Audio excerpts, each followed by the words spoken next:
কোটা আন্দোলন ও রাজাকার প্রসঙ্গে সরকার প্রধান আন্দোলনকারীদের অপমান করেছেন এমন অভিযোগে শিক্ষার্থীদের বিক্ষোভে উত্তাল হয়ে ওঠে চট্টগ্রাম বিশ্ববিদ্যালয় ক্যাম্পাস।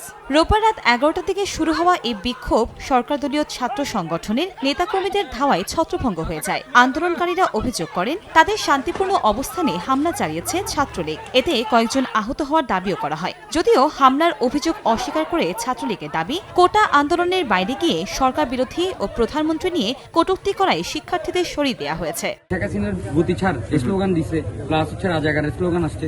তখন হচ্ছে আমাদের ছাত্রলীগ ছিল, অনেক পোলাপান ছোট ভাইরা ছিল, সবাই হচ্ছে তখন কি গেছে, তেরে গেছে আর কি।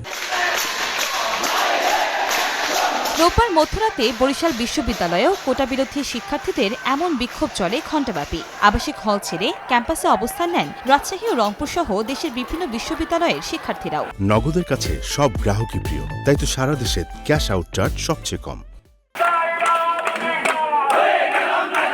কোটা আন্দোলনকারীদের বিক্ষোভকে ঘিরে খুলনা বিশ্ববিদ্যালয়, রংপুরে বেগম রোকেয়া বিশ্ববিদ্যালয়, জাহাঙ্গীরনগর বিশ্ববিদ্যালয় সহ বিভিন্ন ক্যাম্পাসে ছাত্রলীগ পাল্টা কর্মসূচি ও বিক্ষোভ মিছিল করে। আন্দোলনকারী ও ছাত্রলীগের মুখোমুখি অবস্থানের কারণে কয়েকটি বিশ্ববিদ্যালয়ে উত্তেজনা দেখা দেয়। কনক আজাদ, সময় সংবাদ।